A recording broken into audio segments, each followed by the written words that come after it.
दोस्तों, एक बार एक आयुर्वेदिक गुरुजी के पास एक लड़का आता है और वह उन गुरु से कहता है कि हे गुरुवर, मेरा पाचन तंत्र सही नहीं रहता है। मैं जो कुछ भी खाता हूं वह मुझे हजम नहीं होता है। इसकी वजह से मुझे गैस की समस्या बनी रहती है। मुझे ऐसे लगता है कि जैसे मेरा पेट तो भरा भरा रहता है। पेट भरा भरा महसूस होने के कारण मुझे भूख भी बहुत कम लगती है। मेरे चेहरे पर दाग धब्बे रहते हैं। मुझे कब्ज की समस्या रहती है और मेरा पेट खुलकर साफ भी नहीं हो पाता है। गुरुदेव, मैंने इसके लिए बहुत सारी दवाइयां ली हैं, लेकिन फिर भी मुझे कोई आराम नहीं मिला। इसीलिए गुरुदेव, आप मेरी समस्या का हल मुझे बताएं। इसके बाद गुरु उस लड़के को कहते हैं कि जो भी तुमने मुझे अपनी समस्या बताई है वह सब तुम्हारे खाने के ना पचने के कारण हुई है। इसीलिए तुम यह समझो कि तुम्हें अपने खाने को पचाने के लिए करना क्या होगा और वह क्या उपाय हैं जो तुम्हें करने होंगे ताकि तुम्हारा पाचन तंत्र जो है वह मजबूत बन सके। और मैं तुम्हें आज 5 ऐसी आयुर्वेदिक औषधियां भी बताऊंगा जिनका उपयोग करने से तुम्हारा पाचन तंत्र मजबूत हो जाएगा और तुम्हारे खाने का कण कण पचेगा। फिर वह गुरु उस लड़के से कहते हैं कि सबसे पहले तुम ये समझ लो कि पाचन तंत्र में खराबी होने का सबसे बड़ा कारण जो है वह है पेट की सड़न। जब तुम्हारे पेट में खाना जाता है और वह ठीक से नहीं पचता है तो फिर वह सड़ता है, और आपके पेट की समस्याओं का सबसे बड़ा कारण भी यही है। जब खाना पेट में जाकर पचने की जगह सड़ता है तो इससे ही आपको गैस की समस्या, एसिडिटी, भारीपन की समस्या होती है और आपको भूख लगना कम हो जाती है। इसके बाद गुरुजी कहते हैं कि अब सवाल यह उठता है कि आखिर खाना पचने की जगह क्यों जाता है। तो इसका कारण है आपकी जठराग्नि।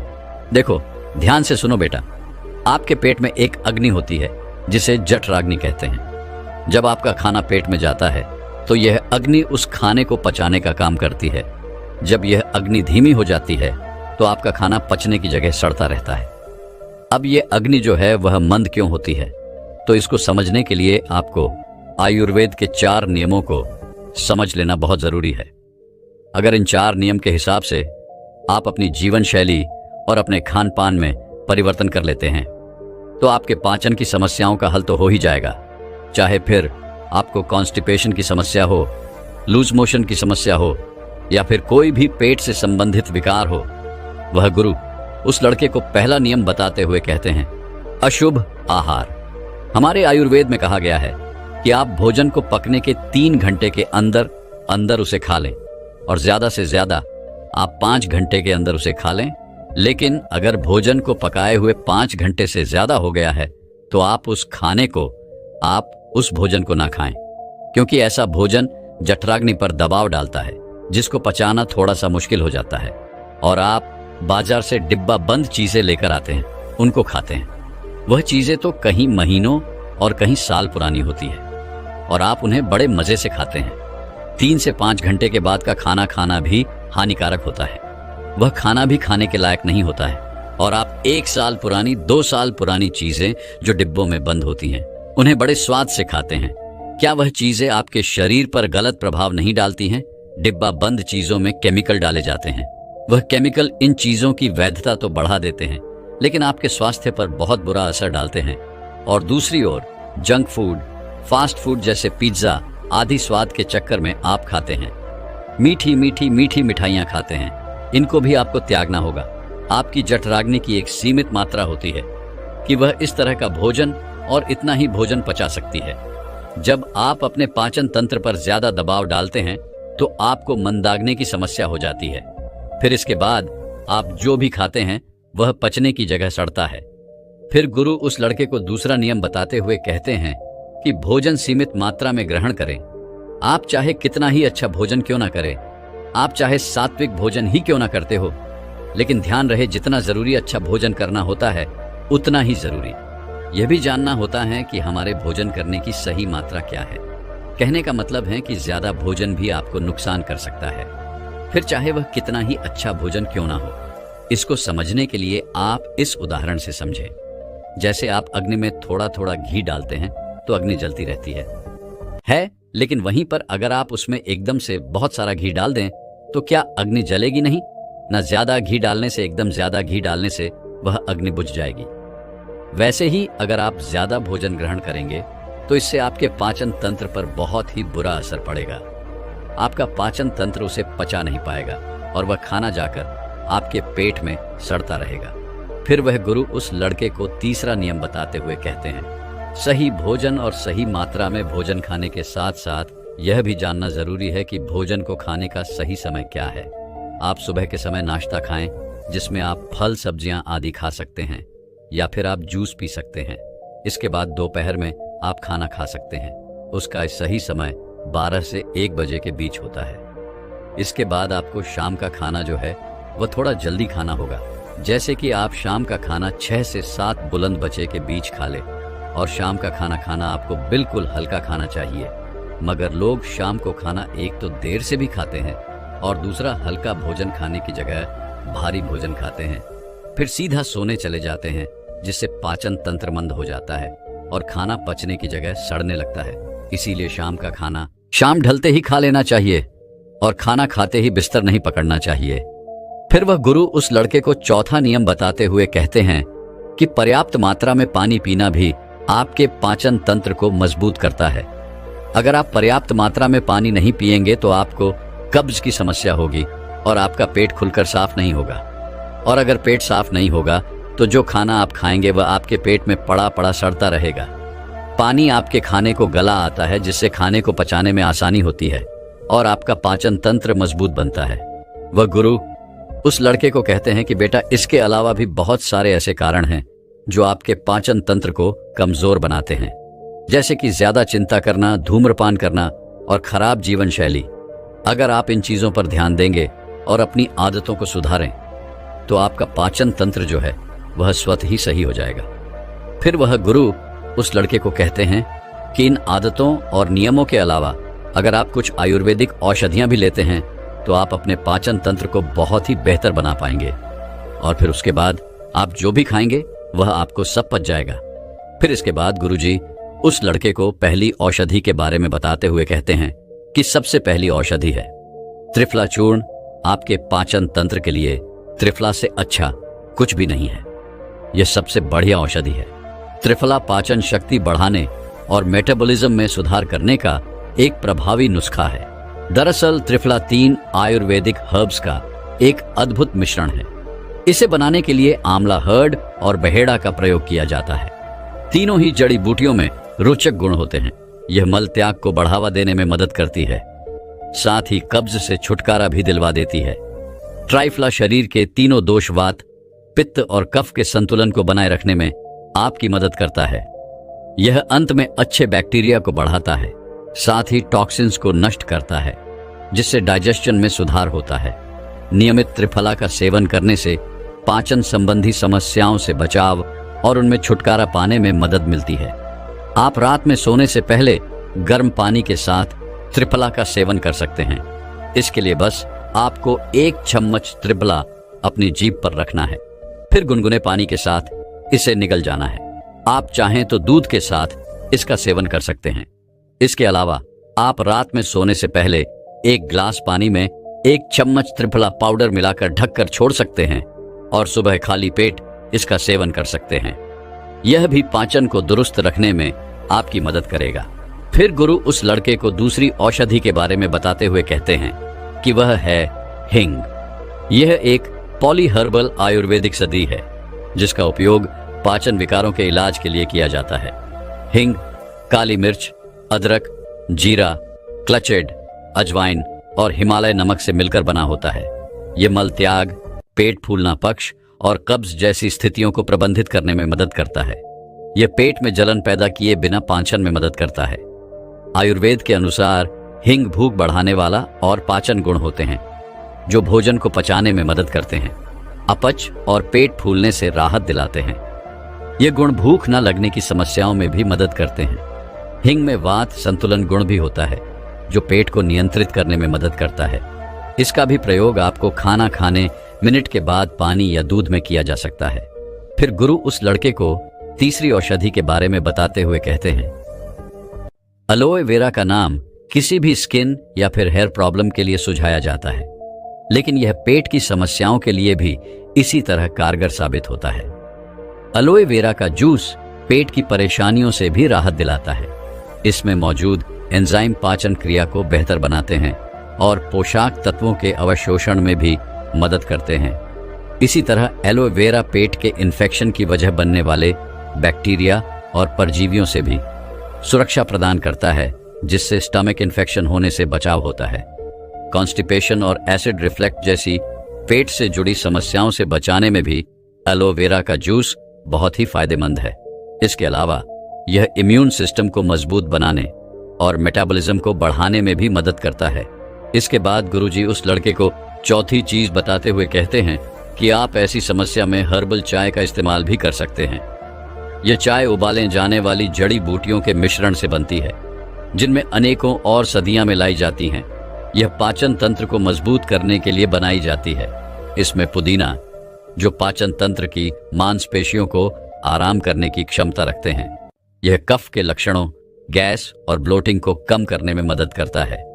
इसमें अदरक, जो एंटी इन्फ्लेमेटरी गुणों से भरपूर होता है, पाचन को प्रोत्साहित करने में मदद करता है और उपस्थित गैस और ब्लोटिंग को कम करने में सहायता प्रदान करता है।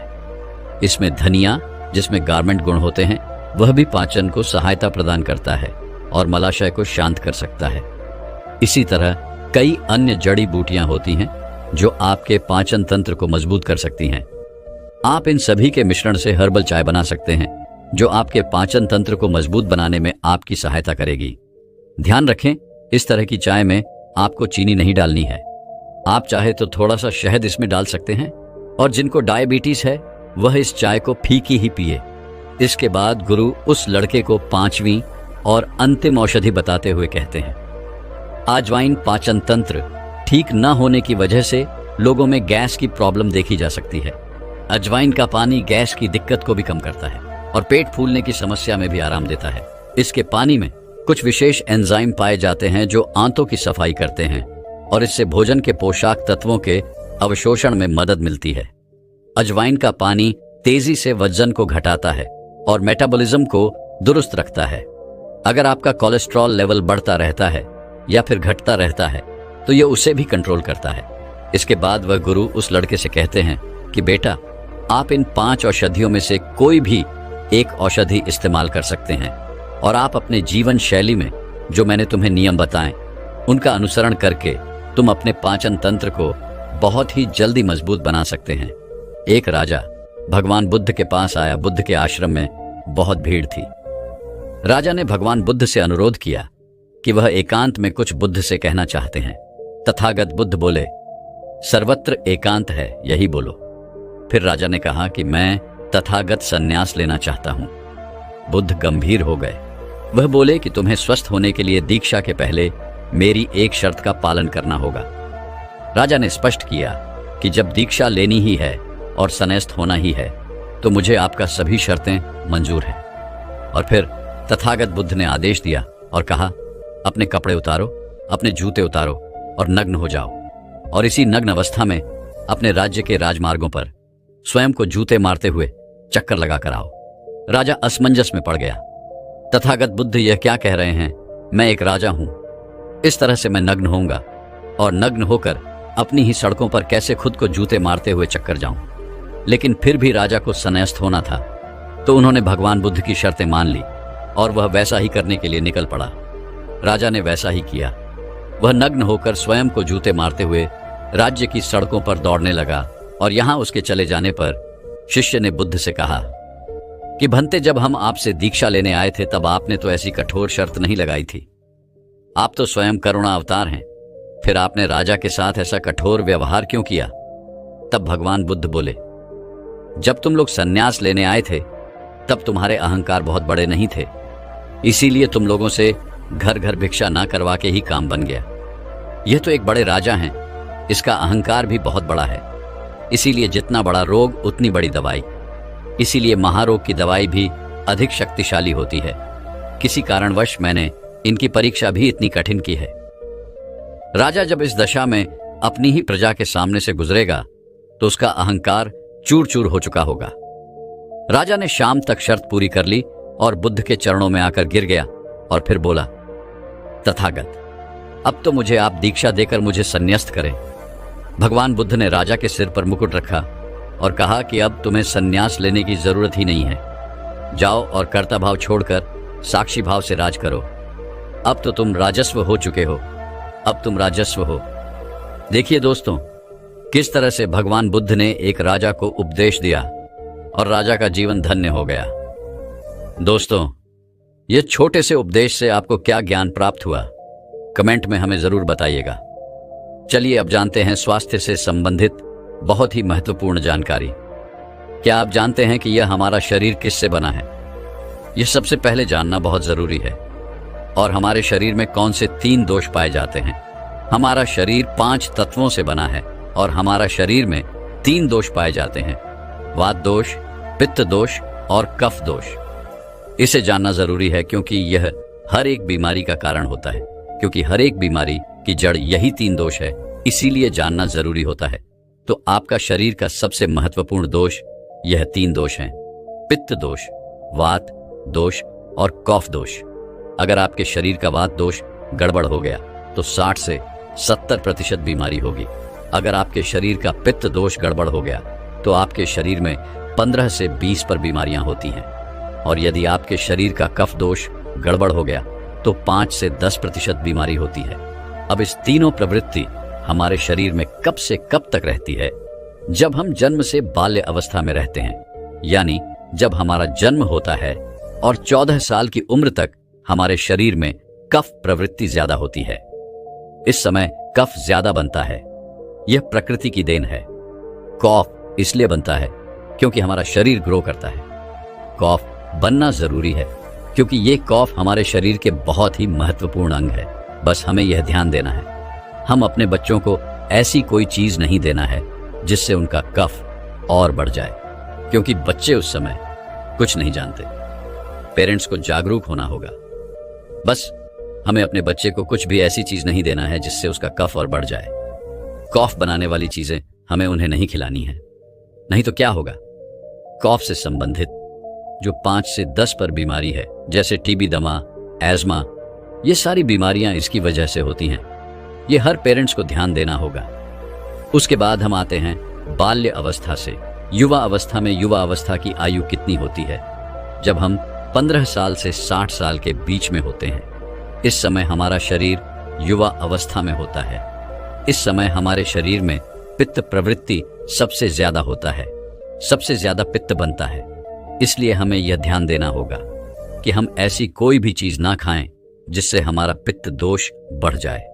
अगर हमारे शरीर में पित्त दोष बढ़ जाएगा तो हमारे शरीर में 15 से 20% बीमारियां होती हैं। इसके बाद आता है वृद्धावस्था। 60 साल की उम्र हमारी वृद्धावस्था होती है। इस समय हमारे शरीर में वात दोष बढ़ता है और वात दोष से संबंधित 60 से 70% बीमारियां हमारे शरीर में होती हैं। तो आपको ऐसी कोई चीज नहीं खानी है जिससे वात दोष बढ़े। तो दोस्तों, ये आप समझ गए कि आपके शरीर में 3 दोष का क्या रोल है। इसलिए इन 3 दोषियों से संबंधित जो भी जानकारी जहां से भी उपलब्ध हो, एकत्र करें और उसे अपने जीवन में लागू करें, कारण को दूर करें और हमेशा इस बात का ध्यान रखें कि इन 3 दोषों में क्या खाना चाहिए और क्या नहीं खाना चाहिए। इस दोषों को बढ़ाने वाली चीजें कभी ना खाएं। अब आप इन तीनों दोषों के बारे में जान गए हैं, तो अब जान लें कि आपका शरीर 5 तत्वों से कैसे बना है। आपका शरीर 5 तत्वों से बना है और इन 5 तत्वों में प्रोटीन्स, विटामिन्स, सारे तत्व आते हैं। अब इस 5 तत्वों में और 3 दोषों में जो भी कमी आती है, तभी आपका शरीर बीमार होता है, अन्यथा आपका शरीर बीमार नहीं होता। अब आप समझ गए आपका शरीर बीमार होने का क्या कारण है। जैसे कुछ लोग रोते हैं, भगवान ने हमें ये कष्ट दे दिया, भगवान ने हमें ये बीमारी दे दिया, हमें गैस्ट्रिक अल्सर हो गया, हमें थायराइड, ब्लड प्रेशर, शुगर हो गया। क्यों हो गया? भगवान ने नहीं दिया, आपने खुद पाला है। जब प्रकृति आपको खाना खाने के नियमों का पालन करने के लिए कहती है, पानी पीने के नियमों का पालन करिए, इस प्रकृति का नियम पालन करिए, तो आप क्यों नहीं कर रहे हैं? जबकि हमारा शरीर उसी तत्वों से बना है, प्राकृतिक तत्वों से ही तो बनी है। हमारा शरीर भी पानी से ही तो बना है, खाने से ही तो बना है, पोशाक तत्वों से ही तो बना है। ये सारे नियमों का आपको पालन करना होगा। अब जब यह हमारा पित्त दोष कह रहा है कि ये चीज मत खाओ, ये पित्त और बढ़ेगा, तो आप उसे क्यों खाते हैं? पिज्जा बर्गर आप क्यों खाते हैं? चाय आप क्यों पीते हैं? चीनी आप क्यों खाते हैं, मैदा आप क्यों खाते हैं? जब आप ये सारी चीजें खा रहे हैं तो आपके पेट में एसिडिटी बनेगी, आपका पाचन तंत्र बीमार पड़ेगा। तो जब आपका पाचन तंत्र बीमार होगा तो अनेक बीमारियां आपको आएगी। ये तो आप खुद कर रहे हो ना, ब्रह्मांड नहीं दे रहा है, भगवान नहीं कर रहा है। हम आप इसे खुद जाने अनजाने में कर रहे हैं। हम अपने मन को, अपनी जीभ को कंट्रोल नहीं कर पा रहे हैं। तो दोस्तों, ये सारी चीजें आप छोड़ दीजिए। दोस्तों, एक छोटी सी दिखने वाली चींटी भी एक बड़े से हाथी का तांडव करवा देती है। एक छोटा सा दिखने वाला तिनका भी आपकी आंखों में गिरकर आपकी आंखों को खराब कर देता है। आप जीवन भर अंधे हो जाते हैं। फिर आप अपने स्वास्थ्य के साथ इतनी लापरवाही कैसे कर सकते हैं? आप छोटी छोटी चीजों को नजरअंदाज कैसे कर सकते हैं? आपको पता है कि मां प्रकृति ने हमें ऐसे भोजन उपहार में दिए हैं जिनका सेवन करके हम जीवन भर स्वस्थ और निरोगी रह सकते हैं। दोस्तों, आज एक ऐसे ही अनमोल उपहार के बारे में, यानी कि एक ऐसे खाद्य पदार्थ के बारे में आपको इस कहानी के माध्यम से पता चलने वाला है कि आप दंग रह जाओगे, सालों आप निरोगी रहेंगे। तो शुरू करते हैं। एक समय की बात है, एक गुरुजी आयुर्वेद के बहुत बड़े ज्ञाता थे। वह अपनी कुटिया में अपने शिष्यों को उपदेश दे रहे थे। वह अदरक के महत्व के बारे में समझा रहे थे और उनसे कह रहे थे कि बच्चों, अदरक का सेवन करने से आप अनेकों अनेक बीमारियों जैसे आर्थराइटिस, कैंसर, दमा, खांसी, जुकाम, हार्ट अटैक, ब्लड शुगर, पेट से संबंधित जितनी भी बीमारियां हैं उन सब से आप दूर रह सकते हैं। गुरु की पूरी बात सुनने के बाद एक शिष्य ने उनसे प्रश्न किया, गुरुदेव, क्या वाकई में अदरक हमारी विभिन्न बीमारियों को जड़ से खत्म कर सकती है? ये दिखने में तो छोटी सी होती है। फ्री कैंसर, आर्थराइटिस, दमा, हार्ट अटैक जैसी बीमारियों को कैसे ठीक कर सकती है, और वो भी जड़ से? गुरुदेव, कृपया करके आप हमें विस्तार से इसके बारे में समझाएं। हम इसके बारे में जानने के लिए बहुत उत्सुक हैं। फिर गुरु उन सभी शिष्यों से कहते हैं, सभी लोग शांत हो जाइए। मैं आपको अदरक के बारे में विस्तार से समझाता हूं कि यह किस तरह से आपके स्वास्थ्य को ठीक कर सकती है। बच्चों, अदरक हर घर में इस्तेमाल होने वाला कच्चा मसाला है। यह सिर्फ न कि स्वाद ही बढ़ाता है, बल्कि इसके कई स्वस्थ लाभ है। इसके गुणों और पोषक तत्व की वजह से इसे आयुर्वेद में एक पावरफुल जड़ी बूटी माना जाता है। अगर बात करें अदरक के पोषक तत्व की, तो यह कार्बोहाइड्रेट, प्रोटीन, विटामिन और कैल्शियम, मैग्नीशियम, आयरन और जिंक जैसे जरूरी तत्वों का भंडार है। अदरक में जिंजरल नामक तत्व पाया जाता है जो पाचन प्रणाली को मजबूत बनाने में सहायक होता है। इसे खाने से पेट में गैस, एसिडिटी, पेट फुल ना या ब्लोटिंग आदि से राहत मिलती है। इसमें सिहोल नाम का एक तत्व पाया जाता है जो कि काफी गुणकारी होता है, जो दर्द को कम करने का काम करता है। अदरक में पाए जाने वाले पोटासियम हाई ब्लड प्रेशर को कंट्रोल करने में मदद करता है। इसके अलावा अदरक में मौजूद एंटीऑक्सीडेंट तत्व शरीर की भीतरी संरचना और नाभि को स्वस्थ रखने में मदद करते हैं और विभिन्न बीमारियों से बचाने में सहायक होते हैं।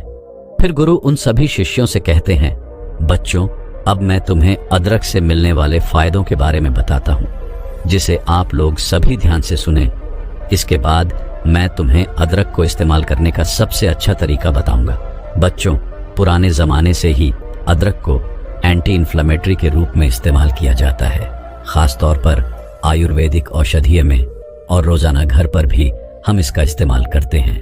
और हमारे दादा दादी, नाना नानी थे, वह अक्सर हमें अदरक का इस्तेमाल करने की सलाह दिया करते थे जब आपके शरीर पर कहीं दर्द होता था, खासतौर पर जब आपको जोड़ों का दर्द रहता था, या फिर आपको कोई अंदरूनी चोट लग जाती थी, या फिर आप गिर जाते थे और आपके शरीर में कई सूजन आ गई, तो ऐसे में अदरक का इस्तेमाल आपको बताया जाता था। ये एक ऐसी चीज है जो कि बहुत सालों से इस्तेमाल होते आ रही है और वैज्ञानिकों ने भी इस बात को मान लिया है, क्योंकि अदरक आपके शरीर के अंदर है, एंटी इंफ्लेमेटरी प्रॉपर्टी देता है और एंटी ऑक्सीजन प्रॉपर्टीज भी देता है, और ये दोनों ही चीज क्रॉनिक दर्द में आपको काफी आराम दिलाती है। अदरक के अंदर एक ऐसा तत्व पाया जाता है, एक प्राकृतिक तेल पाया जाता है जिसको बोलते हैं जिंजरोल, और जिंजरोल के अंदर बहुत ही पावरफुल एंटीऑक्सीडेंट प्रॉपर्टीज होती है।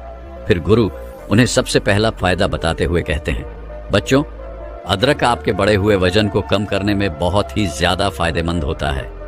अगर आप मोटे हैं और नियमित रूप से अदरक का इस्तेमाल करते हैं, तो इसके अंदर पाए जाने वाले बहुत सारे ऐसे पोषक तत्व जो हमारे शरीर के अंदर कैलोरी बर्न का प्रोसेस होता है उसको यह अदरक बढ़ा देता है, जिसकी वजह से हमारा जो एक्स्ट्रा फैट होता है वह पिघलना व गड़ना शुरू हो जाता है।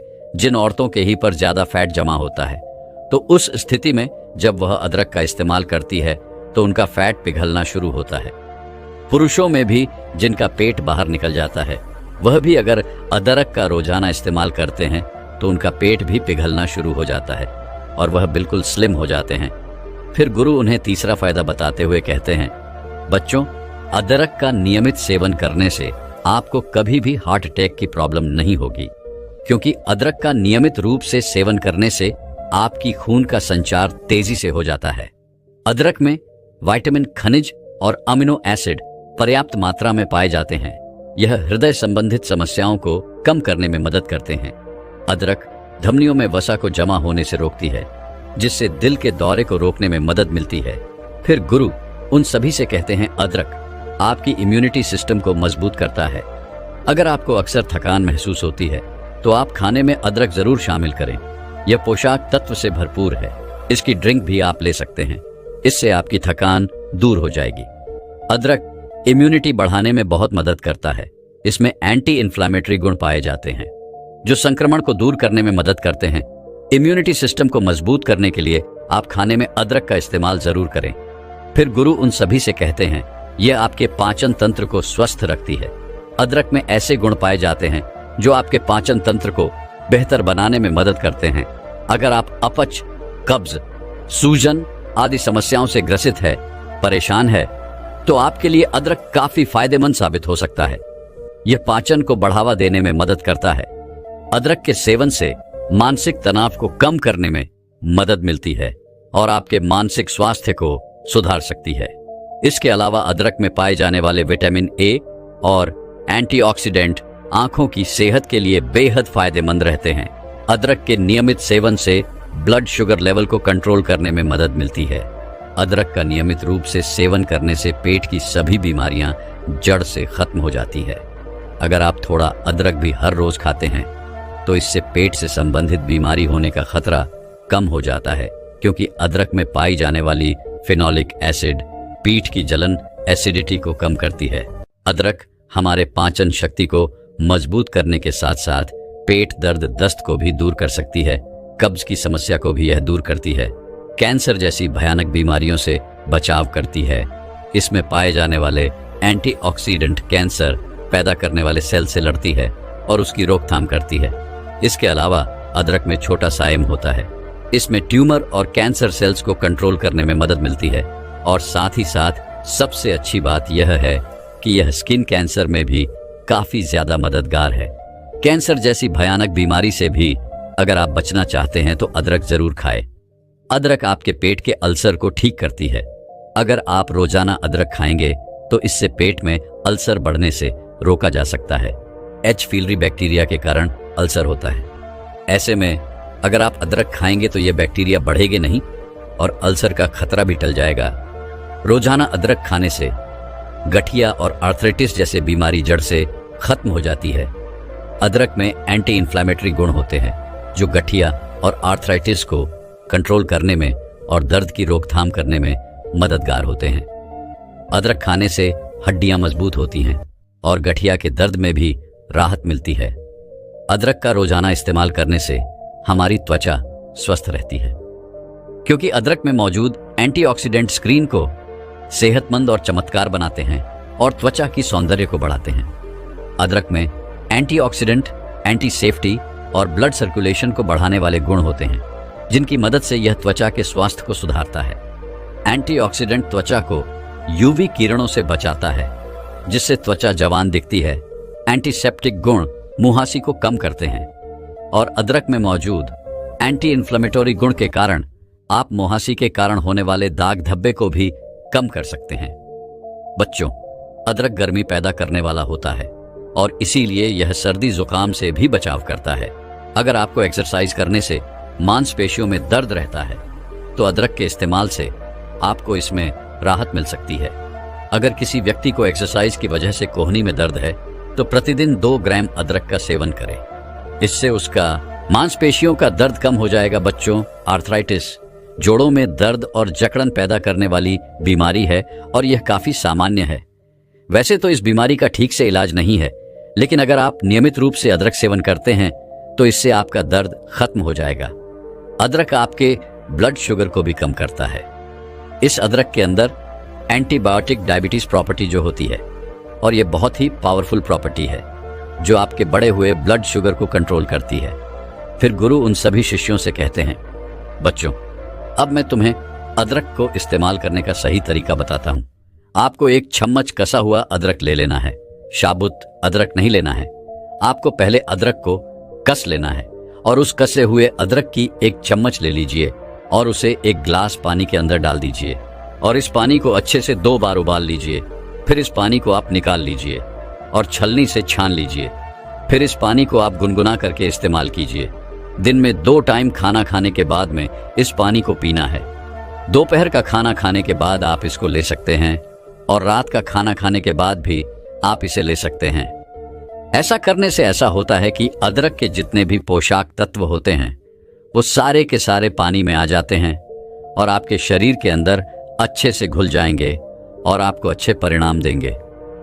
वैसे तो हम अदरक को अपनी सलाद में भी डालकर खा सकते हैं, बहुत सारी सब्जियों में डालकर खाते हैं, बहुत सारे लोग चाय में भी डालकर इसको पीते हैं, लेकिन पानी में उबाल कर इस्तेमाल करना ही सबसे अच्छा तरीका इसका होता है।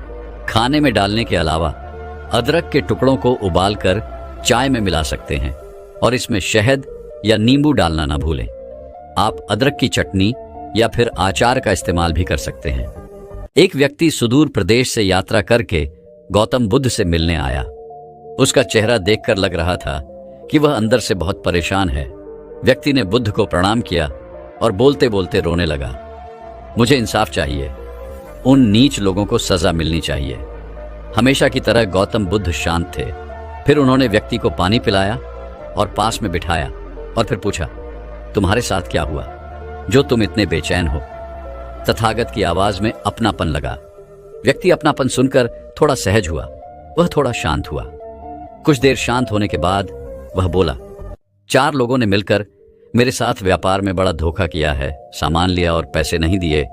जब मैंने पैसे मांगे तो उन्होंने कहा, तुमने सामान दिया ही कब? उल्टा हमसे एडवांस ले लिया। अब बात सहित पैसा वापस करो। उन लोगों ने सबके सामने मुझे झूठा साबित किया। मेरी बहुत बेइज्जती हुई। उस व्यक्ति ने कहा, हर जगह उनके चेहरे सामने आते रहते हैं। मैं चाहता हूं कि उन्हें उनके किए की सजा मिले, मुझे इंसाफ मिले, तब जाकर मेरा मन शांत होगा। गौतम बुद्ध ने कहा, जब तक उन्हें सजा नहीं मिलेगी तब तक क्या तुम खुद को सजा देते रहोगे? व्यक्ति ने कहा, मगर ऐसे लोगों को तो सजा मिलनी ही चाहिए, वरना ये लोग दूसरों को ऐसे ही लूटते रहेंगे। गौतम बुद्ध मुस्कुराए और बोले, मैं तुम्हें एक कहानी सुनाता हूं, फिर तुम्हें बताना कि तुम्हें क्या करना चाहिए। व्यक्ति संतुष्ट नहीं था पर चुप रहा। गौतम बुद्ध ने कहा, एक बार एक सैनिक जंगल से गुजर रहा था। अचानक उसे कमर में बहुत तेज चुभन हुई। दर्द इतनी तीव्रता से हुआ कि सैनिक नीचे गिर पड़ा। उसने होश संभाला तो देखा कि उसकी कमर में तीर घुसा हुआ है और खून से भीग रहे हैं। तभी उस सैनिक के सामने से एक शिकारी भाग कर निकला। सैनिक समझ गया कि उस शिकारी का ही तीर मुझे लगा है। सैनिक उस शिकारी की दिशा में चलने लगा, लेकिन तीर और चोट के चलते चलना बहुत मुश्किल हो रहा था। सैनिक वहीं गिर पड़ा। इतने में वहां से एक वैद्य निकले। तुरंत सैनिक का तीर निकाला और उसका उपचार करने लगे, लेकिन तीर निकलते ही सैनिक उठा और जाने लगा। वैद्य ने कहा, भाई पहले उपचार तो होने दो, नहीं तो पूरे शरीर में जहर फैल जाएगा। लेकिन घायल सैनिक ने गुस्से में बोला, नहीं, पहले मुझे उस कायर को ढूंढना है जिसने मुझ पर यह तीर चलाया और मदद के लिए रुका भी नहीं।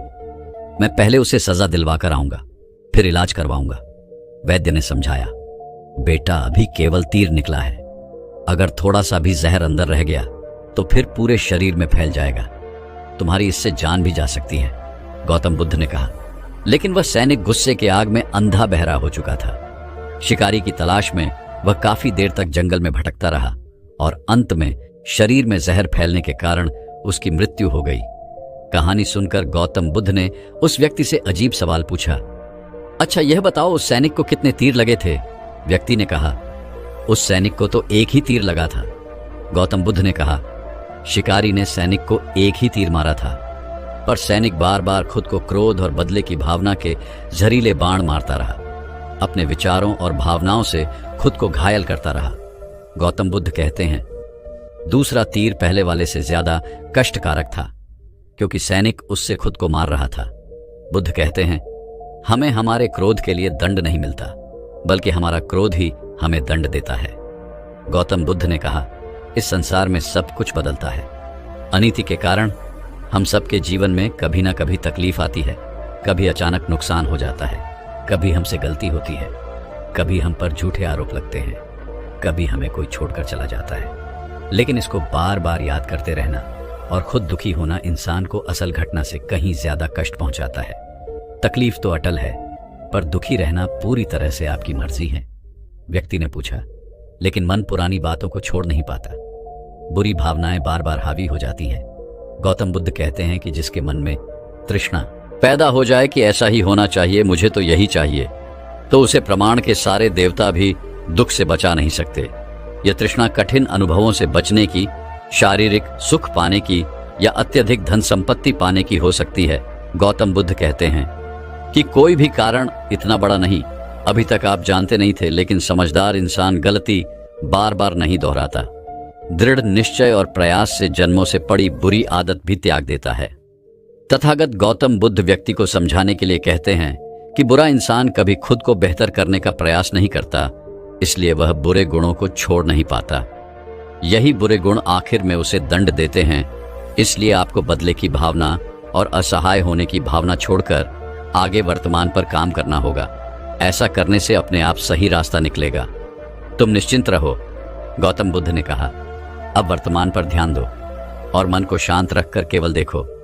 यह प्रयास करो, यह प्रयास तुम्हें करना ही होगा, क्योंकि हमारे अलावा हमारा कोई उद्धार नहीं कर सकता। हमें मन को जीतने के रास्ते पर खुद ही चलना होगा। आज की सीख है, अंतर्मन से शिकायतें मिटाओ। किसी ना किसी मात्रा में हम अपने सबकॉन्शियस माइंड में कई सारे शिकायतें लिए रहते हैं, जिस कारण हम चाहते हुए भी खुश नहीं रह पाते। थोड़ी सी बात हमें उदास कर देती है। हमारा स्वभाव ऐसा होना नहीं चाहिए, बल्कि हमारा स्वभाव ऐसा होना चाहिए कि हम बच्चों की तरह अकारण ही खुश रह सके। छोटी छोटी बात हमें एनर्जी और खुशी से भर सके। जिसका ऐसा स्वभाव होता है, उसका शरीर और मन हमेशा ऊर्जावान रहता है, बुद्धि तेज चलती है, वह सुख दुख में समान रहता है और वह जल्दी बीमार भी नहीं पड़ता। दूसरी सीख है, स्वीकार करना महानता ही सत्य है। जितने भी महान लोग हुए हैं, इन सब के जीवन में अन्याय, गलती और कष्ट थे। इन्होंने सबसे पहले अनहोनी को स्वीकार किया कि हाँ ऐसा है। अब मैं इसके बावजूद शांत और समान रहकर उद्यम करता हूँ, प्रयास करता हूँ, प्रेजेंट में जीता हूँ। गलती को स्वीकार करने से महानता और प्रेजेंट की शुरुआत होती है। असली ताकत केवल और केवल पूर्ण समर्पण से अभ्यास करने में है। अब दोस्तों, अपने शरीर को स्वस्थ रखने के लिए किन 4 अंगों पर तेल लगाना चाहिए, इस विषय पर अगली कहानी की शुरुआत करते हैं। अब बात करते हैं कि हमें अपने शरीर पर कौन सा तेल लगाना चाहिए, कहां पर लगाना चाहिए, इस बारे में जानते हैं। आप समझ गए आपके शरीर का निर्माण कैसे होता है। इसे सुरक्षित रखना आपके हाथ में है, इसकी की सुरक्षा आप खुद कीजिए। शरीर की 4 महत्वपूर्ण अंग है, जिससे आपकी शरीर की सारी नसें जुड़ी हुई हैं। पहला है नाभि, दूसरा है पैर का तलवा, तीसरा है आपकी नाक और चौथा है आपका सर। ये 4 सबसे महत्वपूर्ण अंग है और इन चारों जगह पर आपको तेल लगाना है। बस ये ध्यान देना है कि आपको कब लगाना है और कैसे लगाना है। तो सबसे पहले चलते हैं आपके पैरों के तलवे। जो व्यक्ति रोज सुबह जागकर मॉर्निंग वॉक करता है, नंगे पैर जमीन पर या फिर हरी घास पर, तो दोस्तों उसकी आंखों की रोशनी कभी कम नहीं होती। तो इसीलिए आपको पैरों के तलवे में शुद्ध तोरी का तेल लगाना है। इसके अलावा आप शुद्ध सरसों का तेल भी लगा सकते हैं। जब आप रात में सोने जाएं, तो उसके पहले गुनगुने पानी से अपना पैर धो लीजिए। पैर धोने के बाद बढ़िया से उसे साफ कर लीजिए, सूख जाए। जब आप बिस्तर पर लेट जाएं और अपने हाथ से मालिश कर लीजिए। रात में सोते समय यही शुद्ध सरसों का तेल, और जैसे ही आप अपने 5 मिनट दोनों हाथों से मालिश करेंगे, तेल से गर्माहट आएगी, तुरंत ही आपको नींद आना शुरू हो जाएगी। अगर आप नींद का टैबलेट लेते हैं, अगर आप डिप्रेशन में हैं, नींद नहीं आ रही है, तो ये दूसरे दिन से ही बंद हो जाएगा। आपको नींद की टैबलेट की जरूरत ही नहीं पड़ेगी, आपका पागलपन दूर हो जाएगा। याददाश्त बहुत तेज होती है, दिमाग से संबंधित सारी समस्याएं खत्म, और एक ही बार में आप 10 बजे सो रहे हैं तो 4 बजे से पहले आपकी नींद ही नहीं खुलेगी। इतनी बढ़िया नींद आती है तो पैर के तलवे में तेल लगाने से आपके पाचन तंत्र मजबूत होता है, याददाश्त तेज होती है, भूख लगती है, शरीर में शक्ति मिलती है, ऊर्जा मिलती है, यानी कि शरीर की सारी पोशाक तत्वों की पूर्ति कर देता है। दूसरा स्थान है नाभि, जो कि आपके शरीर का सबसे महत्वपूर्ण अंग है। नाभि के पीछे एक पेय को ग्रंथि पाई जाती है और इसी पेय को ग्रंथि से शरीर की सारी नसें जुड़ी हुई होती हैं और यह शरीर की सबसे शक्तिशाली ग्रंथि होती है, इसलिए नाभि में तेल लगाना चाहिए। आप देखते होंगे जब आपके घर में छोटा बच्चा होता है तो माताएं उस बच्चे की तेल से मालिश करती थीं, लेकिन अब तो बच्चों को तेल लगाना ही बंद कर दिया। पहले माताएं 8 से 10 बार दिन में बच्चे की तेल से मालिश करती थीं। वे कहती थीं कि हम जितनी बार तेल की मालिश करेंगे उनकी हड्डियां उतनी ही मजबूत होंगी, और वह घर पर बना हुआ शुद्ध सरसों का तेल होता था। और वह शुद्ध सरसों घर का तेल और किसका बनाती थी? किसी सरसों को घू करके, सरसों को रौनक पहले जो उसी से मालिश करती थी पहले वह लगा देती, उसके बाद छोड़ा करके। लेकिन आज फैशन बदल गया है, लोग तरह तरह के केमिकल युक्त तेलों से मालिश कर रहे हैं। ये किसी काम का नहीं दोस्तों। कंपनियां हमें सिर्फ बेवकूफ बनाती हैं और इससे सिर्फ बीमारियां होती हैं, क्योंकि बच्चों की मालिश के लिए सबसे अच्छा तेल सरसों का है, और गांव के बच्चों को माताएं आज भी सरसों के तेल की मालिश करती हैं। गांव के बच्चे शहर के बच्चों की तुलना में कितने कमजोर हैं, इसे आप खुद अनुमान लगा सकते हैं। तो दोस्तों, यह नाभि आपके शरीर का सबसे शक्तिशाली हिस्सा है। तो जब माताएं नाभि में तेल की मालिश करती थी तो पहले फूंक मारती थी, फूंक मारने के बाद उसमें तेल लगाती थी और दिन भर में 3 से 4 बार तेल लगाती थी। तो दोस्तों, आपको भी आज से शुद्ध सरसों का तेल रात में सोते समय नाभि में लगाना है। और जब आप नाभि में तेल लगाते हैं तो इसके क्या फायदे होते हैं, आप यह जानकर चौंक जाएंगे। पहला फायदा, आपको अच्छी नींद आएगी। दूसरा फायदा, दिमाग से संबंधित कोई भी समस्या नहीं होगी। तीसरा फायदा, आपका पाचन तंत्र मजबूत रहेगा। चौथा फायदा, आपको भूख बढ़िया लगेगी। पांचवा फायदा, आपके शरीर का सारा दर्द दूर हो जाएगा। छठा फायदा, आपकी आंखों की रोशनी बढ़ जाएगी, यानी कि शरीर के हर एक अंग के लिए फायदेमंद है। पैर का तलवा हो गया, नाभि हो गई। अब हम एक कदम आगे चलते हैं, वह है नाक, कान और आंख। तो दोस्तों, आपको नाक में क्या करना है? अगर आपको गाय का शुद्ध देसी घी मिल जाए तो घी की 1 बूंद दाएं नाक में और 1 बूंद बाएं नाक में, दोनों नाक में 1-1 बूंद डालनी है रोजाना। दोनों नाक में 1-1 बूंद डाले, इसके इतने फायदे हैं, मैं यहां गिनाते गिनाते थक जाऊंगा। आपका पागलपन दूर हो जाएगा।